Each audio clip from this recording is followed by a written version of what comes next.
Ici, on pratique les horaires de la fonction publique. 35 heures par semaine, de 9 h à 17 h.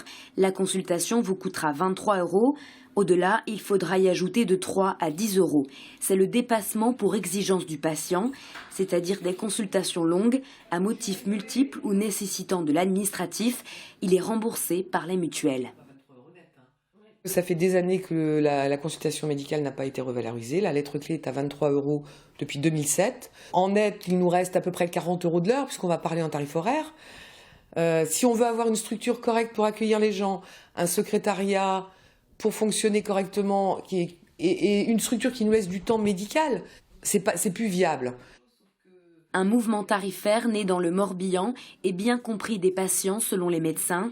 Ce nouveau tarif de consultation est autorisé par la sécurité sociale et est donc parfaitement légal s'il est appliqué en tenant compte des obligations du patient. Le collectif pour l'organisation et la défense des territoires de santé du Pays de Lorient, le CODS, créé l'été dernier, n'a pas donné de mot d'ordre pour le mouvement, mais le soutient. Il y a des prérequis.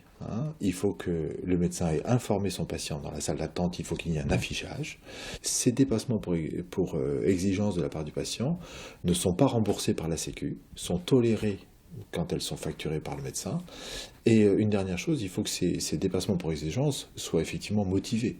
Si vous venez à 19 h 30, mais que c'est une douleur thoracique, bien sûr que le médecin va s'occuper d'abord du problème médical. Il ne va pas vous facturer le dépassement pour exigence. Il s'occupe du problème médical et la consultation est justifiée. Le mouvement tarifaire prend de l'ampleur. Parmi les médecins du CODS Pays de Lorient, 30 % appliqueraient ou appliqueront ce nouveau tarif. Au niveau national, d'autres cabinets s'y sont mis en attendant les négociations sur la nouvelle convention de santé discutée le 11 février. Si aucun accord correct n'est obtenu, le mouvement pourrait durer.